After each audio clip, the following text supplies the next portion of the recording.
Buenas noches a todos, bienvenidos a nuestro estudio en la Logia Blavatsky. Continuamos con el libro La clave de la teosofía.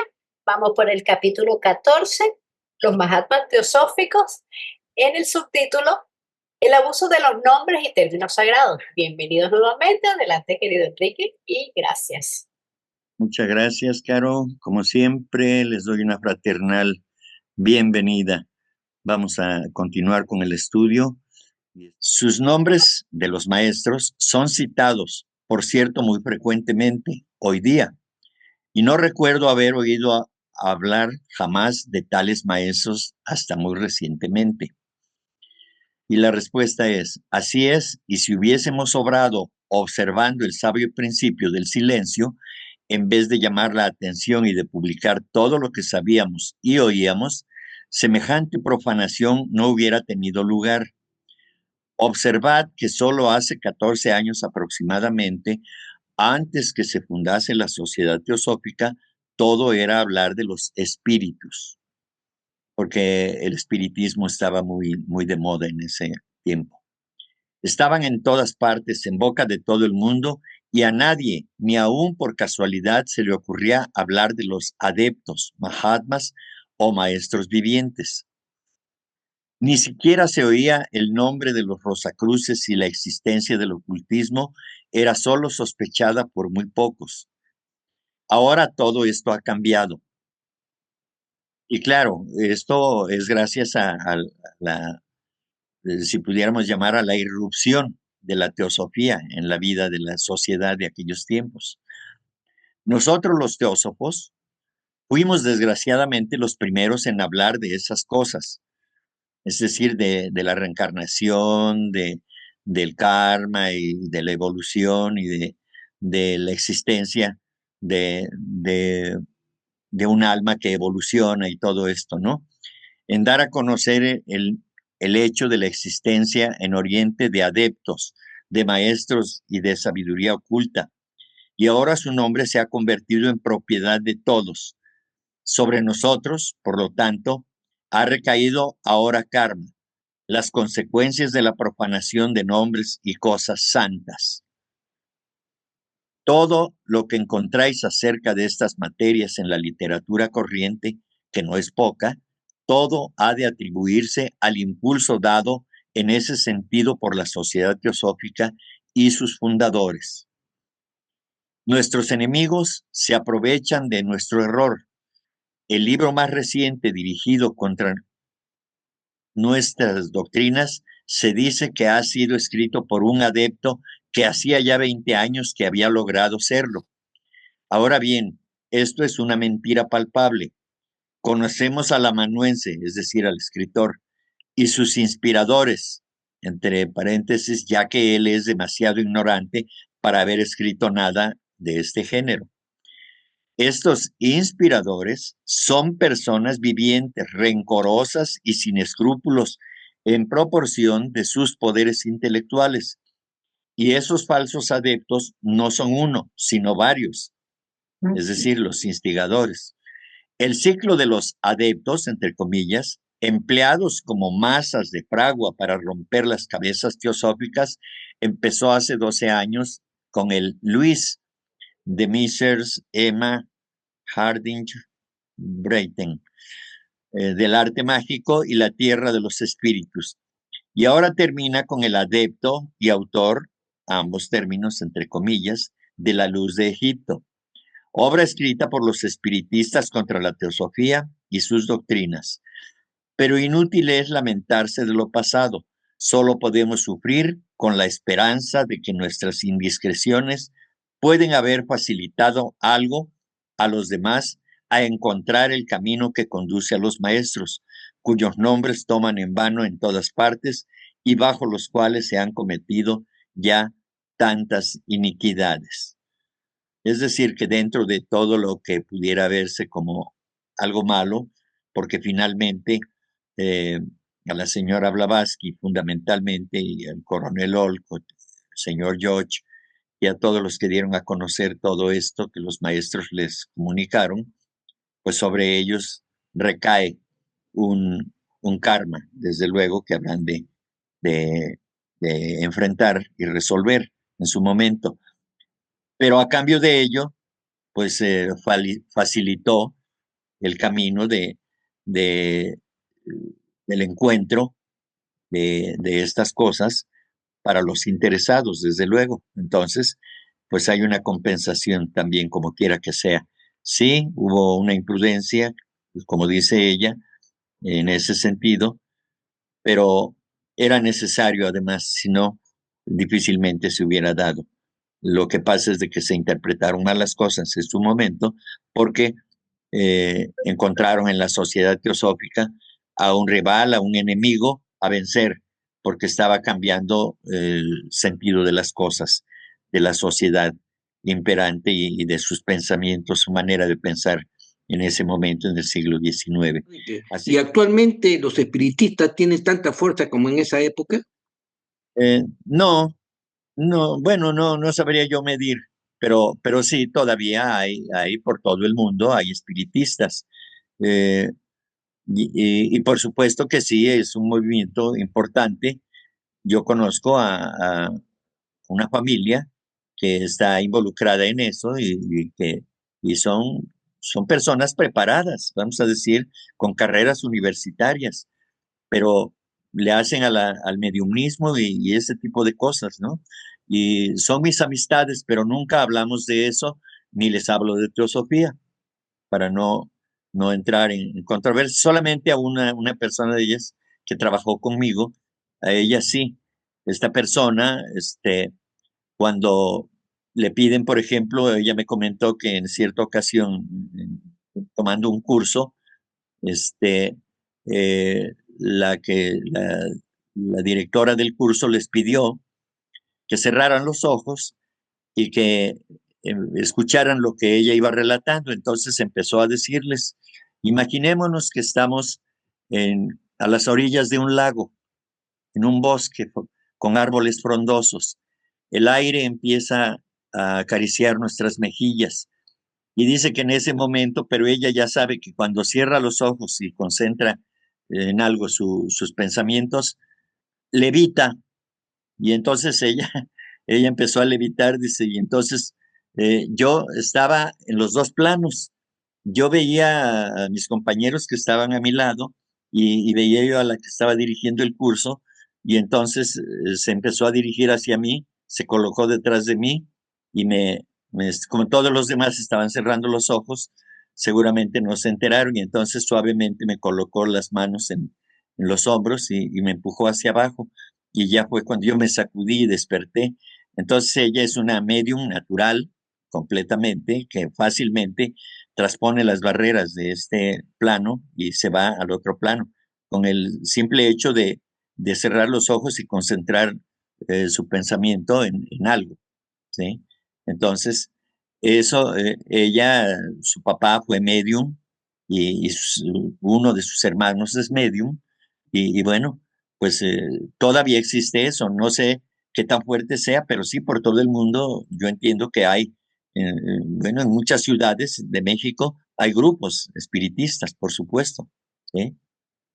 Y así es, pero no, Enrique, pero en ese caso, la profesora al decirle que cierren los ojos, eso era como haciendo una meditación guiada, no, no. no, era nada más para relajar, porque era un curso sobre eh, cómo atender mejor a los usuarios de algún servicio, y entonces estaban tomando todo ese curso, y dentro del curso, pues para que pusieran atención y se relajaran, la primera actividad que hicieron fue esa precisamente. Y entonces esta persona me dice, es una señora, me dice, yo sabía, dice, que me iba a ocurrir algo, porque siempre que me ponen a hacer algo así, me ocurre. Entonces, ella, pues, eh, ah, de alguna manera, pues conserva poderes, porque recordemos que venimos en grupos de familia, grupos de almas, que encontramos una familia que tiene ciertas afinidades del pasado, porque hemos vivido juntos o porque el propio karma nos envía a experimentar con personas que quizá, o con almas que quizá no habíamos conocido anteriormente, pero que karma nos une ahí, nos junta para que vivamos nuestras experiencias. Pero no era un asunto de meditación, era solamente que se relajaran, pero tenían que ir siguiendo el relato de la maestra o de la directora del curso. Y eso fue lo que ocurrió, ¿sí? Entonces, pues esto es así, ¿no? Pero finalmente he de reconocer que ignoro cuán, cuán fuerte es el movimiento espírita. Eh, Tiene sus adeptos, por supuesto, pero más allá, en proporción a la cantidad de seres humanos encarnados en el siglo XIX contra los que habemos encarnados ahora, pues es infinitamente superior la cantidad de ahora. Y en ese sentido diríamos que el movimiento espiritista, pues es mínimo, no se nota tanto como se notaba en aquella época, porque además no había otra cosa, digamos, que evidenciara las cosas de los otros planos, ¿sí? Y ahora ya esta humanidad ya está más despierta, ya en el occidente ya creemos más en el karma, en la reencarnación y todo esto, y entonces ya las cosas son diferentes, ¿sí? Sin embargo, ello mismo ha traído como consecuencia que hay personas que se acercan a la sociedad teosófica precisamente pensando que aquí se pueden desarrollar esos poderes, ¿no? Entonces, de eso, de eso vamos a hablar incluso a las 8 de la noche, ¿sí? Pero es eso, de esa manera. Pregunta, ¿será el estado económico que ha hecho desaparecer el espiritismo, ya que ellos tienen una tarifa de cobrar y eso? Sí, no, no lo creo, no lo creo, porque los seres humanos, en la búsqueda de un satisfactor, no nos importa pagar lo que sea. Eh, Hay personas, yo nací en una población muy pequeña aquí en México. Cuando yo nací, en esa población había escasos 700 habitantes, ¿sí? Y entonces, pues ahí yo en mi niñez escuchaba relatos de personas que consultaban a espiritistas porque querían saber qué había pasado con alguna cosa que tuvieran interés y le preguntaban a su difunto. Supuestamente les respondía y les decían, preguntaban dónde había dejado un dinero o cosas por el estilo, cosas materialistas, por supuesto, ¿sí? Y, y entonces, pues hay esa creencia y entonces las personas están, diré, aunque yo no yo haya hecho, pero pues me incluyo, ¿no? Como parte de la humanidad. Nosotros que pertenecemos a la humanidad, cuando tenemos un interés importante por algo, no nos importa pagar lo que sea a cambio de una respuesta, ¿sí? Y sobre todo cuando se trata de encontrar respuestas que a uno le vayan a beneficiar económicamente o con alguna propiedad o cosas por el estilo, ¿no? O, o saber, o saber si mi esposo me está engañando con otra mujer o si mi, o si mi esposa me está engañando con otro hombre, etcétera, ¿no? Cosas por el estilo, ¿no? Eso ocurre. El ser humano no tiene barreras cuando de un interés que está movido por unas emociones o por las pasiones, vamos a decir, no se detiene, por supuesto, ¿sí? Entonces, yo creo que el mismo interés sigue. Lo que pasa es de que hoy en día, como he dicho, la, la humanidad ya está más despierta, ya tiene más conocimientos acerca tanto de la cosa espiritual como de la cosa de las ciencias y demás. Entonces, entre más científicas se vuelven las personas, se vuelven menos proclives al espiritismo, ¿no? Y al espiritualismo. Y hablando de la teosofía, diremos que pues es espiritualista, ¿no? Porque cree en el espíritu en ese sentido. No es que siga la tradición de los espiritualistas, sino que la teosofía auténticamente, su filosofía es espiritualista, es decir, es dedicada completamente al espíritu, ¿sí? Entonces, yo creo eso, más bien que la teosofía ha ayudado a través de la sociedad teosófica a difundir ese conocimiento y en función de ello hay menos ignorancia con respecto a eso o un mayor conocimiento, quiero decir, un mayor conocimiento y entonces el libre albedrío está funcionando, pues yo creo que de manera apropiada, por lo menos en esa línea de la vida de los humanos, ¿no? Actualmente. Porque por otro lado, pareciera que cada día nos volvemos más materialistas porque eh, la tecnología y todo eso avanza a pasos agigantados. Y bueno, son experiencias que la humanidad debe de pasar, debe de aprender y demás, ¿no? Pero por lo demás, estaban quienes como nosotros, no solamente los teósofos o los estudiantes de teosofía, están otras corrientes que estudian toda la materia del espíritu de una forma o de otra, y entonces así estamos, vamos permeando unos con otros cada uno de los conocimientos que existen en la digo, en la vida de seres humanos que involucra, por supuesto, a la naturaleza, ¿sí? Eso es lo que creo, Enrique. Enrique, otra pregunta. ¿Usted cree que ese juego de la Ouija es, es real en la práctica del espiritismo? No Pues sé, no sé si lo ha oído mencionar. sí, sí, por supuesto. Sí, lo que pasa es de que eh, hay elementarios y hay elementales y las propias fuerzas que nosotros movemos que, que concitan, que invitan, que atraen, ¿sí? En este momento cada uno de nosotras está rodeado de diferentes energías, de diferentes fuerzas, donde estemos. El universo, el espacio está poblado, mucho más poblado de lo que imaginamos de seres que piensan y que sienten y que muchas veces, bueno, no muchas veces, o sí, diremos que en muchas ocasiones, mayormente, pues somos observados, aunque no tengamos comunicación con otros, con seres desencarnados y con los elementales y todo esto, ¿no? Entonces, estamos ahí. Nosotros, con nuestro pensamiento, cuando pensamos en algo que deseamos, lo acercamos, eso que deseamos lo acercamos a través de la fuerza elemental o sea, de los espíritus elementales. Y eso lo hacemos todos los días y no nos damos cuenta, se hace de manera inconsciente, pero ahí están esas fuerzas, ¿sí?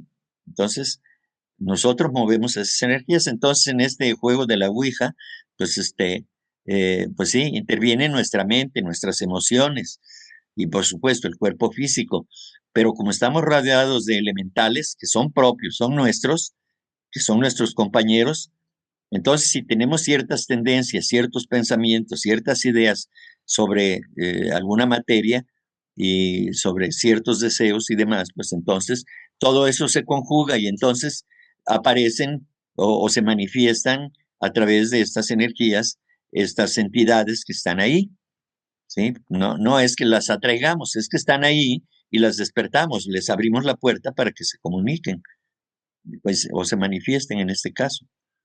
Eso es de verdad que yo les sugiero respetuosamente que cuando los inviten a hacer una meditación, entre comillas, una meditación grupal, tengan cuidado porque no sabemos lo que está pensando el que está delante, atrás o al frente de nosotros. No sabemos qué energía se está liberando y entonces como nosotros tratamos de concentrarnos, es entonces cuando esas formas mentales o esas energías que pueden ser perniciosas pueden penetrar nuestra aura, pueden trastornarnos y pueden hacernos daño.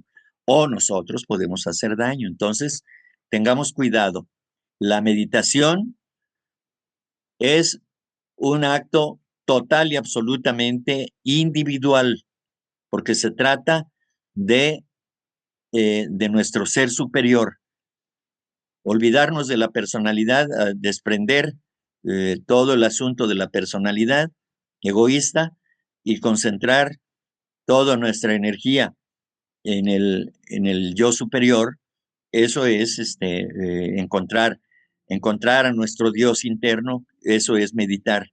No es algo para sentirnos eh, contentos o relajados y eso es otra cosa, eso es egoísmo, ¿no? En eso no debemos caer, ya se ha dicho muchas veces, no debemos caer en ese tipo de ejercicios porque nos roban energía o nosotros robamos energía, entonces no hay que exponer a los demás ni hay que exponernos nosotros.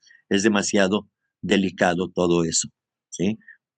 Si ustedes creen que yo estoy exagerando, prefiero que crean que estoy exagerando y que a que después digan, es que Enrique recomendó esto y aquello. No, yo no recomiendo eso, porque yo he leído o he escuchado a Krishnamurti y a otros textos que he leído, y entonces lo más recomendable es de que ese sea un acto totalmente individual.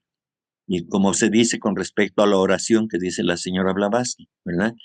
Si no sabemos orar, es decir, si no sabemos comunicarnos con nuestro yo superior, con nuestro Dios interno, mejor no estemos tratando de que eh, los santos o Dios o la Virgen nos favorezca, porque Blavatsky dice que finalmente ni nos escuchan, ¿no? Porque pues una petición egoísta para mejorar mi condición es eso, ¿no? Es una petición egoísta. Y eso, por supuesto, que no va a llegar a los planos superiores, a los planos espirituales superiores. ¿Por qué? Pues porque está impedida por naturaleza, ¿sí? No se pueden juntar, es como el agua y el aceite, el espíritu y la materia en ese sentido. Por lo demás, la materia misma, pues es una forma muy tosca de espiritualidad y poco a poco se irá sublimando, se irá sutilizando y todo irá cambiando, ¿no? Pero pues así, eso es lo que yo creo con respecto a este tema. El caso ese de imposición de manos sería algo similar, ¿no? De curaciones con imposición de manos, porque también ahí están prácticamente penetrando en nuestro cuerpo astral, ¿no? Bueno, eso también es un asunto delicado, por supuesto, ¿sí? Eh, cuando hay, cuando hay la capacidad de hacerlo y hay la intención totalmente inegoísta para hacerle el bien a quien ha solicitado que se le apoye, desde luego que el operador, es decir, el que impone las manos, no debe pensar en cobrar nada, ni pensar que está ganando puntos para irse al cielo. No, porque eso ya es egoísmo. Simplemente es hacer el servicio de sanación y se acabó. No hay más. ¿Sí? Es igual como cuando se pide por los demás a través de una oración, a través de un pensamiento, una reflexión y demás, o de un rezo, que estoy rezando y estoy pidiendo por algo, ¿sí? Si lo hago para beneficiarme, es decir, que, quiero que esta persona sane de la enfermedad que tiene, no quiero que se muera, porque si no, pues no me va a dejar la herencia que yo requiero, porque la necesito viva, sana, para que la convenza yo de que firme algo a mi favor o que algo, en algo me beneficie, ¿no? Eso es egoísmo y eso es hechicería, magia negra, ¿sí?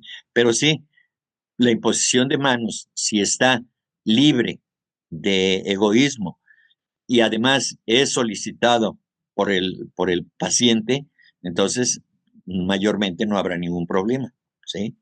Sí, hay casos en que se hace la imposición de manos y el que está como agente pasivo, es decir, el que está recibiendo supuestamente el beneficio y no lo recibe, es que no está en la línea de su karma, punto. ¿Sí? Porque si funciona con otros y con él no funciona, es que no funciona porque su karma no le permite que reciba esas energías. Y es una protección también en ese sentido. Enrique, con respecto a eso de quien cobra, estuve en una iglesia que hacían esa imposición de mano y no cobraban, pero al final pasaban un saquito ahí para la ofrenda y recogían, o sea, un cobro indirecto Sí, hacían. claro. Sí, sí, pues sí, eso es egoísmo. Eso es engaño, es engañar a los demás y es perjudicarse uno mismo y perjudicar al hermano o a los hermanos que están en ese entorno, ¿sí? Porque se les está quitando algo que quizá necesitan imperiosamente, pero que en su creencia, pues, y desde luego, como dicen, bueno, si me están dando algo, pues yo debo de cooperar con algo, ¿no? Entonces, son cosas que debemos nosotros evitar, ¿sí?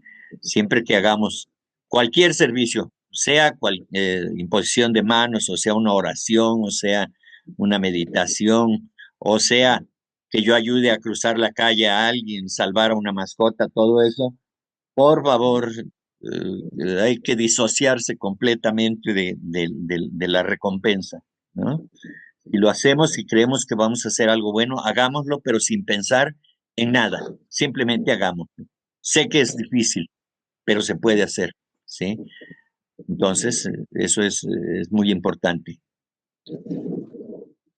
Esa imposición de mano se puede llamar toque terapéutico o Reiki. Pues el toque terapéutico, pues sí, incluye el, el tocamiento, vamos a decir, de algunas partes del cuerpo, ¿no? Sí, pero, pero sí, en términos generales, aunque uno esté a 5 centímetros con la imposición de manos, está uno realmente tocando el doble etérico, ¿sí? Porque hay quienes tienen el doble etérico más expandido, más allá de la piel, 5, 10, 15 centímetros, dependiendo de la vitalidad que tenga el individuo, ¿sí? Pero sí, sí, sí, yo creo que el toque terapéutico incluye la imposición de manos. Oye, Buenas noches. Enrique, con respecto a la imposición de manos o oración por la sanación de alguna persona, de alguna enfermedad de alguna persona, tú mencionaste que si la ley kármica permite que esa persona sane, sanará. Ahora, ¿qué pasaría si no se hace la oración? ¿De todos modos sanaría de la misma manera o sí ayuda a que se haga oración o imposición de manos? Gracias. Sí, bueno, en ese caso, si el resultado es derivado de la ejercitación de esos poderes, pues entonces es evidente que fue por eso y que estaba dentro de la línea de su karma, ¿sí? Porque por otro lado,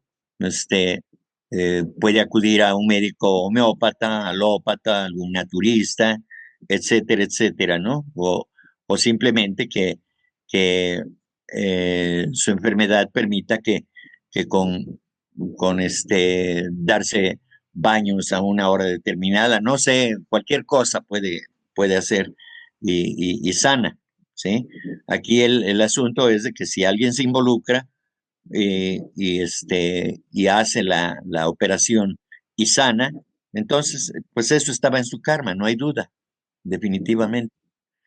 Ahorita recordé que una ocasión la maestra Blavatsky, ella menciona que ella hubiera preferido morir de hambre, pero en la última de las miserias, pero jamás, jamás, jamás pedir un centavo por todo lo que ella enseñó, por todo lo que transmitió, por todo lo que ha hecho, todo el servicio, jamás, jamás se pide un centavo, que preferiría morir en pues ahora sí que la peor de las pobrezas, ¿no? Entonces, bueno, pues yo creo que es el acto más genuino del que nosotros, bueno, pues ahora sí que en nuestra escalita debemos de tomar como un gran ejemplo y seguirlo lo más que nosotros podamos, pero sobre todo comprender lo profundo que es ese acto de verdaderamente de un gran inegoísmo, ¿no? Porque pues, es lo que ella recibió de los maestros, ¿no? Y creo que todo lo que se entrega de esta forma, pues es totalmente incondicional, pues es lo único que es válido en este mundo. Muchas gracias. Claro, sí. Sí, en este tema, quienes tengan la oportunidad de servir de un modo o de otro, es recomendable no mencionar nada. Es decir, ni siquiera decir yo me dedico a hacer un servicio, o peor, si dicen, no, es que le hice un servicio a una persona, ¿no? Porque eso mismo ya implica vanidad, ya implica cierta, cierta problemática con el egoísmo, ¿no? O con el egotismo también, ¿no? Entonces, eh, eh, permanezcamos en silencio y también con la mente en silencio. Es decir, respecto de lo que hacemos, solamente hay que hacerlo y la naturaleza se encarga de todo lo demás. No necesitamos nosotros hacer nada. Finalmente, nosotros también somos beneficiarios de los bienes que ofrece la propia naturaleza, ¿no? ¿Sí? Entonces, pues son asuntos muy delicados para quien desea servir. Entonces, para servir hay que, dice el dicho, haz el bien sin mirar a quién, pero además sin ninguna condicionalidad o sin ningún interés personalizado acerca de que yo voy a recibir en recompensa algo, ¿sí? Es propio en algunas personas que estando en este tipo de estudios piensen que los maestros los están viendo en alguna ocasión respecto de la dádiva, es decir, de dar una moneda o algo a las personas. Hubo un comentario, yo creo que desafortunado, porque hubo quien dijo, pues yo sí doy, ¿sí? Y les voy a decir por qué doy. Porque qué tal si el maestro me está poniendo a prueba. ¿Se dan ustedes cuenta de la intención de la persona? O sea, porque me conviene voy a dar, porque qué tal si me está observando el maestro, que el maestro vea que soy una buena persona. Entonces, eso no se vale, eso no, para poder avanzar en el sendero de la sabiduría, no es necesario poner condiciones de ninguna naturaleza, ¿no? Sobre todo cuando se trata de que nosotros estemos deseando ser compensados por algo que hicimos, ¿no? Desde hace 2000 años, hace 20 siglos, el maestro lo dijo, ¿sí? Que todo se da por añadidura. Es decir, a toda acción corresponde un resultado, por supuesto, o varios resultados, hay efectos. Nuestras acciones son causas que mueven, que tienen como resultado uno o varios efectos. Entonces, tratemos de hacer lo mejor que podamos y teniendo presente que es nuestro deber hacerlo. No es que deseemos o porque nos vayan a dar una recompensa o se nos vaya a otorgar una recompensa. Hacer lo que deseamos hacer, debemos hacerlo porque es nuestro deber. El deber por el deber mismo. Hay que cumplir con eso. Simplemente. Estamos llenos de deberes kármicos, porque tenemos una deuda kármica con la humanidad. Todos tenemos una deuda kármica con la humanidad. Todos hemos sido egoístas. Todos somos egoístas actualmente. Y aquel que diga que no es egoísta es que está tratando de demostrar su orgullo y de decir, ¿por qué me tachan a mí de egoísta si no lo soy? Aquel que cree que no es egoísta está en riesgo de ser uno de los más egoístas. Entonces, es muy delicado todo esto. Tengamos cuidado y bueno, pues adelante, ¿no? Vamos a ir avanzando. Es una cuesta arriba muy difícil, de mucho esfuerzo, pero se puede. Si otros han podido, nosotros también podremos, por supuesto. Por supuesto que es necesario prepararse, reflexionar, y no quedarnos en la reflexión, sino que ir más allá en lo que podamos. Dice Blavatsky que a nadie se le exige que lleve una carga más allá de lo que puede soportar, tanto mental como emocional como físicamente. Entonces, hagamos el trabajo, estemos atentos con todo esto. Entonces la pregunta es, ¿no admitís a Luis, entre comillas, como adepto? Dice, no denunciamos a nadie y dejamos esa noble empresa a nuestros enemigos. La autora espiritista del arte mágico, yo creo que es un libro, etcétera, puede o no haber conocido a semejante adepto. Eso Blavatsky no lo desmiente ni lo afirma. Esto es cuestión suya. Y al expresarme así digo mucho menos de lo que esa señora dijo y escribió contra nosotros y la teosofía durante los últimos años. Es decir, la señora Blavatsky no desea vengarse de la señora, no desea refutarle, no desea ridiculizarla, porque cada uno de nosotros, como la señora en mención, tenemos una responsabilidad. Y es una responsabilidad de lo que pensamos, de lo que hablamos y de lo que sentimos y de lo que hacemos, por supuesto, ¿no? Entonces, la señora Blavatsky no se mete en ese asunto. La señora puede expresar lo que quiera. La señora Blavatsky, en este caso en su respuesta, dice, nosotros estamos en lo nuestro, lo demás pues pueden inventar lo que quieran, ¿sí? Es responsabilidad de cada uno. Solo que cuando en una escena celeste de visión mística, un supuesto adepto, entre comillas, ve espíritus, entre comillas, probablemente en Greenwich, Inglaterra, por medio del telescopio de Lord Rosse, que fue construido por Parsonstown en Irlanda y que jamás se ha movido de allí, bien me puedo permitir extrañarme de la ignorancia de aquel adepto, o sea, supuesto adepto en materias científicas. Esto ya excede a todos los errores y faltas cometidas a veces por los chelas de nuestros maestros, o sea, los discípulos de supuestos maestros. Y este es el adepto, o sea, un supuesto adepto, de que se sirven ahora para tratar de echar por tierra las enseñanzas de aquellos, o sea, de los verdaderos maestros, ¿sí?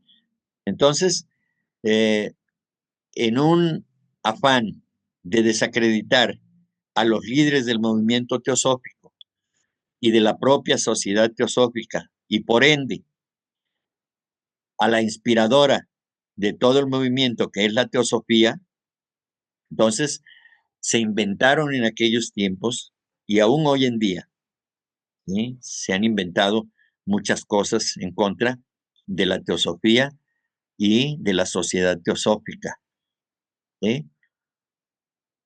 Vemos, los que estamos interesados en estos estudios, creo que de manera general entendemos que nuestro propósito, el propósito de la sociedad teosófica y sus dirigentes, no es estar engañando con falsas promesas a nadie.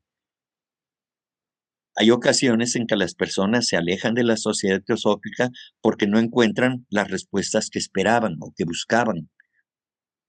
Porque quienes dirigen a la sociedad teosófica, basados, fundamentados en los tres objetivos, dan plena libertad a quienes se afilian a la sociedad teosófica para que exprese lo que guste expresar, lo que desee expresar, y se le respeta. Lo que está prohibido en la sociedad teosófica es atentar contra la unidad, es decir, contra la fraternidad. Por supuesto, eso es algo que debemos tener en mente siempre y que procuraremos siempre tratar de encaminar nuestras acciones, nuestros pensamientos, nuestros sentimientos en favor de esa fraternidad. La fraternidad es una expresión de la unidad. La unidad es el Espíritu Uno, universal, es decir, la divinidad. Y esa es la unidad. A ello pertenecemos todo y todos nosotros, como entes pensantes, como almas que están experimentando en este plano todo lo que haya que aprender, todo lo que haya que comprender. Por supuesto que no lo vamos a hacer en una sola encarnación. A través de la cadena de encarnaciones vamos aprendiendo y vamos avanzando poco a poco, lentamente. En el terreno de la espiritualidad, los pasos no son agigantados y la evolución no se caracteriza por dar saltos. En la evolución de la naturaleza y de todo va gradualmente manifestándose y avanzando. Hoy en día podemos ver, por ejemplo, las manifestaciones de los inventos y demás, porque es la mente la que está actuando. Y en el terreno de la mente, por supuesto que se avanza más rápido, pero no más allá de las posibilidades de la humanidad. Todo lo que estamos viendo corresponde justamente al grado de evolución de las almas que estamos encarnadas y que ese es nuestro papel, que estamos encarnados ahora, aquellos que mayormente, me refiero a los que están desarrollando las tecnologías y todo esto, y que nos están enseñando y que nos están probando fehacientemente de que hay una infinidad de cosas que el hombre puede hacer a través de su pensamiento, ¿sí? Entonces, pero eso es una parte que se debe de experimentar y por supuesto que se está haciendo. Y en la otra ruta, en el otro carril de la evolución, pues está la parte espiritual. Y eso es lo que más nos cuesta trabajo. Nos perdemos, a través del intelecto, nos perdemos en la soberbia, en el orgullo, la vanidad, en todas esas cosas que nos distraen. Pero es necesaria la experiencia. Lamentablemente, cuando hay abuso, entonces, como respuesta viene el dolor. Y en eso estamos. Así que, sí, por supuesto que hoy hay diferentes corrientes llamadas espirituales o que tienen una tendencia espiritual que ofrecen que van a dar iniciaciones y que una vez que pasen una primera iniciación, una segunda, o que les dan grados y demás, pues sí, pero son grados que no tienen nada que ver con los grados de espiritualidad. Son inventos del hombre para hacer creer, para empoderar eso, para empoderar en el rango de lo materialista a aquellos que creen que ya siendo iniciados de alguna orden, pues ya con eso merecen el respeto de los demás. Y lo único que manifiestan es su soberbia, su vanidad y su egoísmo o su egolatría. Entonces, por eso en la sociedad teosófica no existen iniciaciones. Aquí no se inicia a nadie. Ninguno de nosotros tiene la capacidad de iniciar a otro hermano. No. Finalmente, las iniciaciones se merecen. Si hay mérito para alcanzar una iniciación, será iniciado. El iniciado no es el que finalmente su ceremonia, si es que existe, no es lo más importante. Lo más importante es qué ha hecho. Se ha purificado en sus pensamientos, se ha purificado en su corazón, en sus acciones, sus emociones ya no rayan en lo pasional, egoísta, en lo burdo. Eso es lo que le va a permitir ser iniciado. Por lo demás, pues son dichos nada más. No hay un avance espiritual cuando a alguien le dicen que lo van a iniciar en este plano. Las iniciaciones las dan los maestros de sabiduría.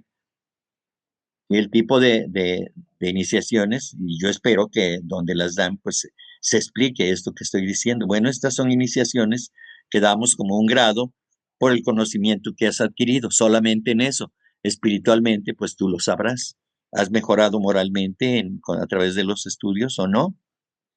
Entonces, solamente es eso. Lo demás es puro juego, es pura charlatanería, son cosas que no debemos creer que son verdaderas iniciaciones espirituales. Eso no, así no se hace. Bien. Pregunta, comprendo perfectamente vuestros sentimientos sobre esta cuestión y los considero muy naturales. Y ahora, en vista de todo lo que me habéis dicho y explicado, existe un punto sobre el cual desearía dirigiros algunas preguntas. La respuesta es, las contestaré si puedo. ¿Cuáles son? Y ahí nos quedamos. Hasta ahí llegamos, porque lo siguiente es ya cuál es el porvenir de la Sociedad Teosófica como conclusión de la obra La clave de la teosofía que escribió la señora Blavatsky para ayudarnos a comprender lo que es el movimiento teosófico, lo que es la teosofía, lo que es la sociedad teosófica, lo que son los teósofos y demás. Entonces nos quedamos aquí. Ya lo que sigue es lo que ya prometió en la respuesta a la señora Blavatsky. Aquí nos va a contestar la semana que viene este asunto acerca de el porvenir de la sociedad teosófica. Muchas gracias por su acompañamiento, por su interés.